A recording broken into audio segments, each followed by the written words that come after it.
કટોરીવાળો બ્લાઉઝનું આપણે કટિંગ કરવાનું એટલે 2 ભાગ રાખવાના, આ 2 પીસ રાખવાના કટોરીવાળામાં.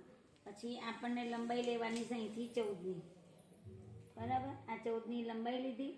14ની લંબાઈ લઈ તમારે અહીંયા લીટી પાડી અને અહીંયાથી લેવાનું છે તમારે 2.5નું ગળું. 2.5નું ગળું લીધું, ત્યાંથી લેવાના 3 શોલ્ડર. પતલા હોય એટલે 3 શોલ્ડર, અને જાડા હોય તો 3.5, અને 5.5નો ખભો છે એનો, હે ને, 5.5, અને છાતી છે 10. જો આ પાછળનો ભાગ પહેલાં કાઢી નાખવાનું આપણે. પાછળનો ભાગ આપણે કાઢીએ ને તો તમારા આગળનો ભાગ પછી નીકળે, પહેલાં પાછળનું રેડી કરી દેવું પડે. પાછળનું ગળાનું કટિંગ કરતી વખતે આપણે નીચેનું માપ હોય ને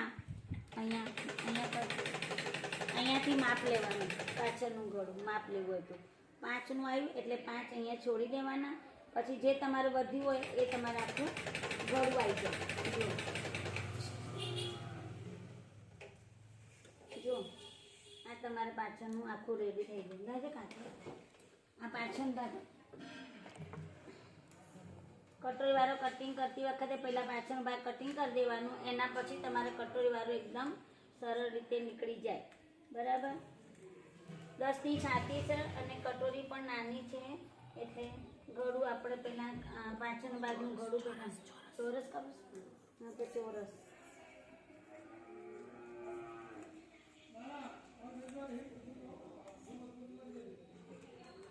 આ ચોરસ ગળું કર્યું. હવે પાછળ ભાગ નીકળ્યા પછી તમારે અહીંયાથી આપણે કટિંગ કર્યું હોય ને એ આપણે કપડું આમ ફેરવી દેવાનું. ફેર્યા પછી તમારે અહીંયા જે આ ખાડાવાળો ભાગ હોય ને, જે ખભાવાળો ભાગ આમ મૂકવાનો, બરાબર. આમ મૂકી અને આટલું તમારે આગળનો ભાગ દોરવાનો. ડાયરેક્ટ કટોરી ભરમો કશું નહીં, માપ લઈને ડાયરેક્ટ માપ લઈને જ કટોરી કાઢવાની. જો આમ થઈ ગયું, આપણને માપ આવી ગયો. પછી અહીંયા લીટી પાડી દેવાની અને અહીંયા પણ આપણને લીટી પાડી દેવાની. પછી આ પાછળનો ભાગ આપણે કાઢી નાખવાનો અને આગળનો ભાગ પહેલાં ખાડાવાળો ભાગ આપણે કરીએ છીએ ને એ ખાડાવાળો ભાગ પહેલાં ઉતારી દેવાનો. એનું ઉતાર્યા પછી તમારે અહીંયાથી જો ખબર આનું માપ લેવું હોય તમારે તો અહીંયાથી આટલું કેટલું થાય છે એ માપ લઈ લેવાનું આપણે. જો આ 6 થયા એટલે આપણે અહીંયાથી 6 લઈ લેવાનું. આ 6 લીધા. 6 લીધા પછી અહીંયાથી આપણને 4.5 લેવાના. કેટલા? 4.5. 4.5 લીધા પછી અહીંયાથી 4 લેવાના. ગળાનો ભાગ તો ગળાનો ભાગ કરતી વખતે પછી તમારે મૂંડું ઉતારી દેવાનું, બરાબર. આગળનો ભાગ તમારા રેડી થઈ ગયું, બરાબર. પછી આ લીટી દોરી હોય ને અહીંયાથી આમ ગળું ઉતારી દેવાનું. પહેલાં આપણે ગળું ઉતાર્યા પછી તમારે આ લીટીથી આમ લીટી કરી 1 ઇંચનું ઉતારી દેવાનું અને ત્યાંથી તમારે કટોરીનું માપ લઈ લેવાનું. જો અહીંયાથી સિલાઈ કરેલી હોય 3 ને એટલે 4ની કટોરી આવે. એક ટક્સમાં જાય એટલે 4 થઈ ગયા અને 4 આમ લેવાના. જો ત્રોસમાં લેવાના એટલે આને અડાડી દેવાનું અને આ અહીંયા અડાડી દેવાનું. અહીંયા પાસે 4 આવવા જોઈએ. આવી ગયા કમ્પ્લીટ. આ 4 આવી ગયા ને એટલે એને 4 દોરી દેવાનું. આ તમારા કટોરીવાળો ભાગ આગળનો તૈયાર થઈ જાય. પછી આપણે યોગ પટ્ટો કાઢવા માટે અહીંયાથી માપ લેવાનું. આનું કમરનું માપ લીધા પછી અહીંયા માપ લઈ લેવાનું અને લીટી પાડી દેવાની.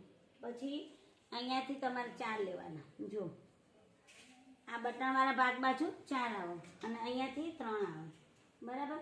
પછી અહીંયાથી અને આ યોગ પટ્ટો કહેવાય. આ યોગ પટ્ટો તૈયાર થઈ ગયો. જો આ યોગ પટ્ટા માટે તમારે પેલા આ ભાગ અલગ કરી દેવાના આપણે.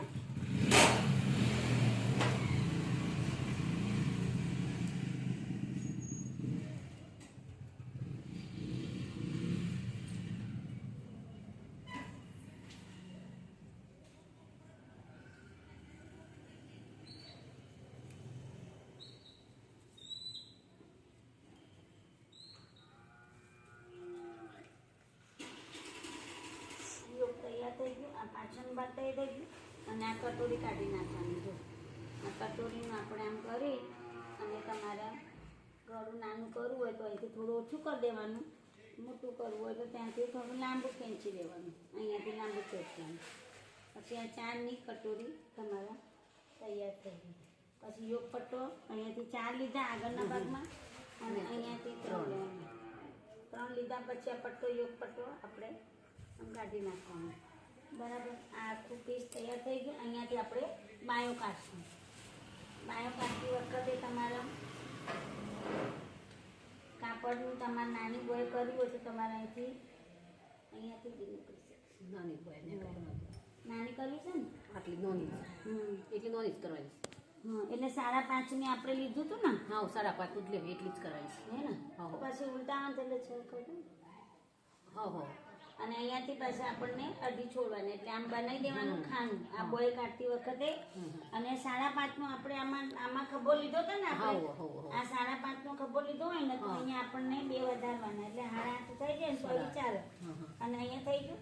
અને મોરી લેવાની આપણે માપ લઈ લેવાની. મોરીની તમને ખબર ના હોય તો આપણે આ માપ હોય ને જે આ માપ લેવાનું.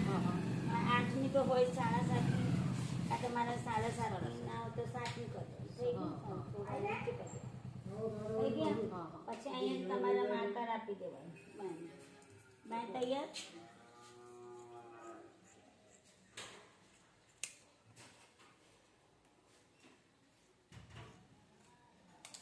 આ તમારા બાયનો ખાડાવાળો ભાગ આગળનો ભાગ ખબર પડે ને એ રીતે લગાવવા માટે પહેલાં અહીંયાથી આગળનો ભાગ ખાડાવાળો ભાગ કરી દેવાનો. અડધો ઇંચનું કાઢી નાખવાનું. પછી આપણને ભૂલી જઈએ એના પહેલાં આપણે ચોકડી મારી દેવાની. એટલે ચોકડી મારેલી હોય એટલે તમારે બેમાં યાદ રહે. આખું ગોઠવી દઈએ. પહેલાં જોઈ લો. વિડીયો સારો લાગ્યો હોય તો લાઈક કરજો, સબસ્ક્રાઈબ કરજો. ડાયરેક્ટ કટોરીવાળો બ્લાઉઝ ફરમા વગરનું માપ લઈને આપણને કરવામાં આવે છે. જો આ કટોરી અહીંયા આવી જશે બરાબર. એક કટોરી આપણને અહીંયા આવી જશે. આ પાછળનો ભાગ અને આ યોક આગળનું જે 4 ભાગ હતું આમ કટોરી આવી કટોરીના નીચેથી અમે આવી જશે 4 આમ. અને જે પટ્ટું હોય ને એ કટોરી અહીંયા આપણે ટક્સ મારવાનું છે. ટક્સ વચ્ચે અહીંયા આપણે આમ કરી અને આટલું આકાર આપી અને અહીંયાથી એક દોઢનું લઈ અને તમારે આમ ટક્સ આવી જશે. જો આ કટોરી તૈયાર હે ને. આ કટોરી અહીંયા આવી જાય, કટોરી અહીંયા આવી જાય. અહીંયાથી આપણે લગાવવાનું અને આ પટ્ટું આવી ગયું બરાબર. અને આ 2 બાયો આવી ગયું. પ્રાર્થના બેન સીવણ ક્લાસ. ચલો ઓકે બેનો બાય.